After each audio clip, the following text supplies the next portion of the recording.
से trending star Khesari Lal Yadav भैया का आगमन इस मंच पर नहीं होता। हाला करते रहिए, हाला करिए चारों तरफ से। यह आपकी दीवानगी है और आपके स्टार्टअप है, आपके प्रिय स्टारों के स्टार, भोजपुरी के ट्रेंडिंग स्टार, भोजपुरी की नई दुनिया देने वाले आदरणीय खेसारी लाल यादव जी, बड़े भाई खेसारी भैया। मंच के आगे आने दीजिए, आगे आने दीजिए। आदरणीय हाला कर दीजिए, ये मोहब्बत में हाला करिए। दीवानगी मंच टूट जाएगा, थोड़ा सा खाली करवा। ये सब पीछे, सबको पीछे हटाइए, पीछे जाओ ना। ब्यास जी, लड़का लोग कहा था कि ब्यास जी की चश्मा तनी मुनी हट जेता अच्छा लगे। खेसारी लाल यादव के लिए एक बार जोरदार तालियां। कि है धरती का प्यार। फिर आप लोग आगे मंच पे प्लीज थोड़ा सा पीछे हो थोड़ा सा हमें बतिया करे जोन करे मैं सब करे दलो नहीं है। और मंच पावा है ना। सबसे पहले जितने भी मेरे सम्मानित लोग हैं, मेरे जो अपने हैं, वो मेरे से जितना जल्दी दूर हो सकते हैं हो जाए। जो मेरे अपने हैं, अभी फिलहाल मैं यहाँ रिश्तेदारी करने नहीं आया हूँ, मैं इनको प्यार करने और एंजॉय करने आया हूँ। तो मैं चाहता हूँ कि आप लोग मेरे अपने थे, हैं और हमेशा रहेंगे। तो प्लीज जितने भी बाकी लोग हैं थोड़ा साइड हो जाएं, ताकि मैं जिनने विदेश से मैं यहाँ पे आया यार, 2 रात से सोया नहीं हूँ। आज कहीं ना कहीं पिंको भैया के प्यार की वजह से मैं यहाँ तक पहुँचा हूँ कि मैं रातों रात फ्लाइट 7 को शाम की फ्लाइट लेकर बनारस आना, इतना दूर यार 6 घंटा से फ्लाइट में बैठल, कमर में दर्द हो गई। पवन जी मैं हाथ जोड़ता हूँ, अगर ये लोग नहीं उतरे तो मैं उतर जाऊंगा। कलाकार बैठे हुए, कोई आदमी कलाकारों का सम्मान नहीं कर रहा। रुका भैया, बाद में बिल लेता रहा, तारा घरे चल के खाना खा ले मर गए। प्लीज प्रशासन से मैं रिक्वेस्ट करूंगा कि थोड़ा सा साइड कर दीजिए, प्लीज थोड़ा सा लोगों को साइड कर दीजिए प्लीज। समझ में नहीं आ रहा है कि क्या करे आदमी, थोड़ा सा साइड कर दीजिए ना। तो जितना भी हमार माता बहन बेटी जे भी बा, जे भी हमार गार्जियन स्वरूप बा, जे भी हमार भाई बा, जितना लोग हमके प्यार करे वाला बा, सबके गोड़ छू के गोड़ लगता है। बाबू आपके दिल में हो ना, इस फूल की जरूरत नहीं है। पगले दिल में रखो ना, फूल की क्या जरूरत है। आपके आगे ये फूल का कोई औकात नहीं, ठीक है, इसलिए लव यू। क्योंकि देखा काताना छुछुनर बा, देखिए पीछे से मंच खाली करवाए। फूल लेकर नहीं खाया में से तूर देता। तहार प्यार बुझत नहीं रा विनोद हवा बुझ जेबे।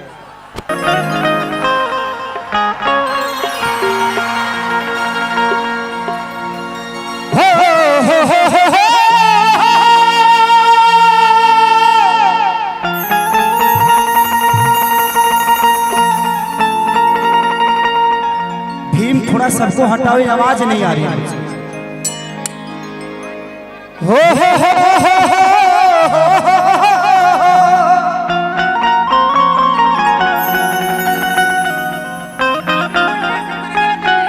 Thank you. चलिए चाचा की तरफ से पुरस्कार है कि जय गणेश मंगल करना,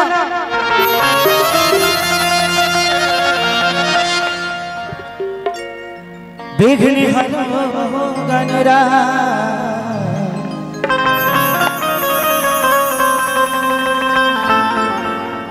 एक दंत करी वरवदना,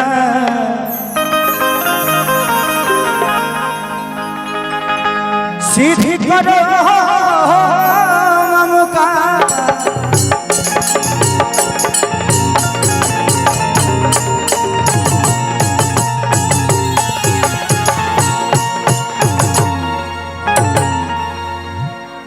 सौटे में करे के बहमी के ज्यादा में फुटेज कैप्शन तो बाकी कम होके लगे कि माँ की ज्योति से नूर मिलता है, सबके दिलों को सुरूर मिलता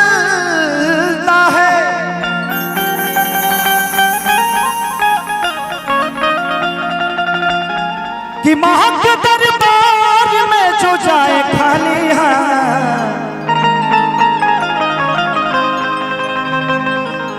उसे कुछ न कुछ जरूर मिलता है।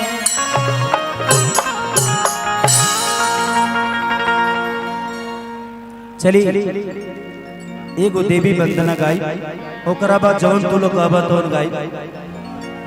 एगो गाना हम आज आवत नहीं है तो बहुत पुरान गाना जब हम 82 करत आनी ना जब झलकुट्टन रामायण महाभारत दुगोला गावत आनी वो बीच के एगो गाना कोनो लड़का आज डलले रहे यूट्यूब पर और गाना हमारे गावल और आज सुन के हमके ही अच्छा लगा तब कहने की आज ये गाना के गाय कि पीड़ा के तार के झनकार तू सुनाए आजा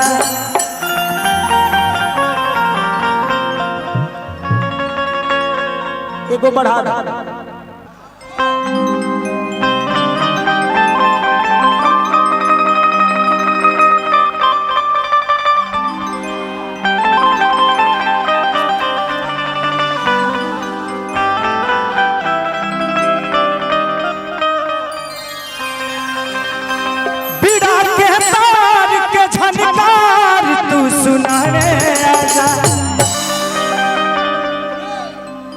कि पीड़ा के तार के झनकार तू सुनाने आजा ए मोरी मैया नैया तू लगाए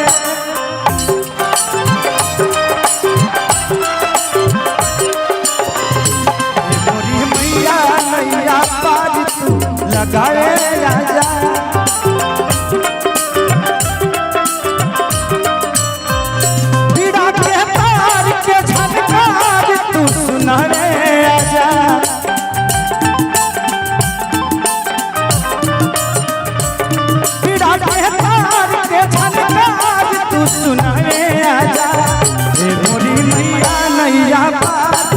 लगा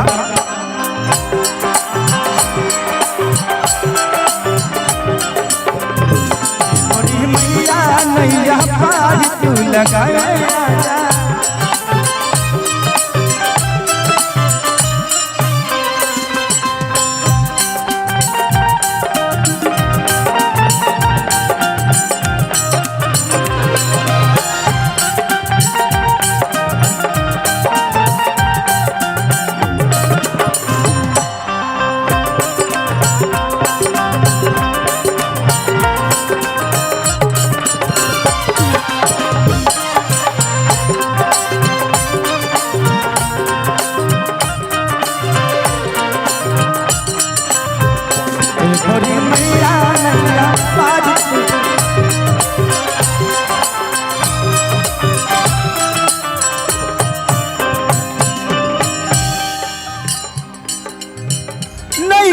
सहारा के नहीं थे हमार हो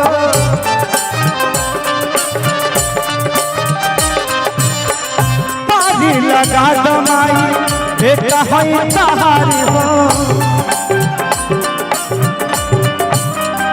नहीं थे सहारा के हो नहीं थे पतार हो पानी लगा दमाई बेटा तहारी हो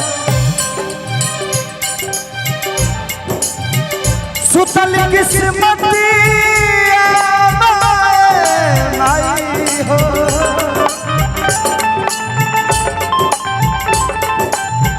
सुतल किस्मतिया करा के जगह में आजा सुतल किस्मतिया तू करा के जगह में आजा ए मोरी मैया नैया पार तू लगा आजा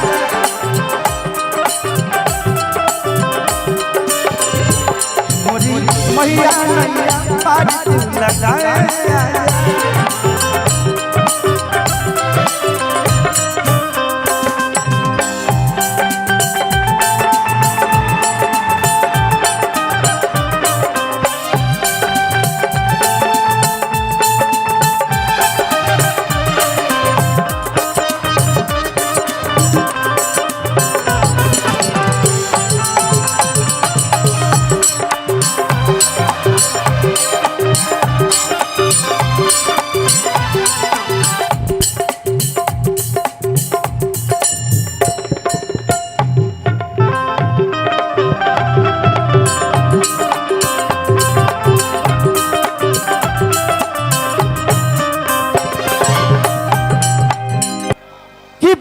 अखिलेश माई हूँ तुहर बेटा।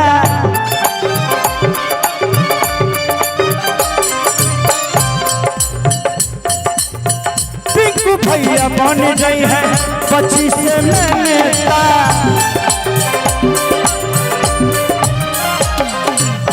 पिंकू के बना गए है 25 में नेता।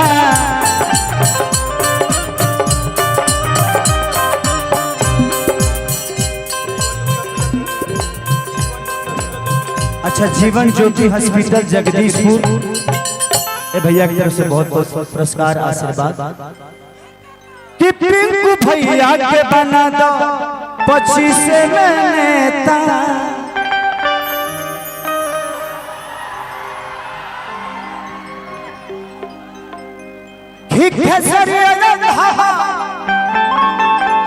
खेसरिया हवा तू रास्ता के बताया चले के बाद ए मोरी मैया नैया तू लगा आजा।